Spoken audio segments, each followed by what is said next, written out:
বন্ধুরা আসসালামু আলাইকুম। এই যে বাংলাদেশে আমরা যেটা নিয়ে বেশি ক্রাউডেড করতেছি সেটা হচ্ছে রয়্যাল এনফিল্ড, যেটা এখন আমার হাতে। এই যে তার চাবি, এটা হচ্ছে বুলেট। আর এটা আমরা ডেলিভারি পাইছি আজকে প্রায় 2 দিন হচ্ছে, তো এটা নিয়ে কোনো কথা বলা হয় নাই। তো এটা 6 নাম্বার বাইকটা, যেটা ডেলিভারি হয়েছে টোটালে 6টার মধ্যে একটা, এবং এটা আমরা চাবি ইন করলাম মাত্র। আর এটার মেইন ঘটনা হচ্ছে এটা আমরা স্টার্ট করবো,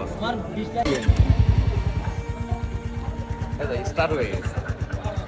তো পিকআপটা জানেন, সাউন্ডটা শুনি।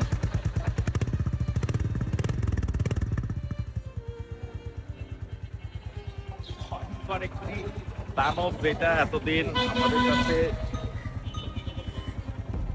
হয়ে গেছে।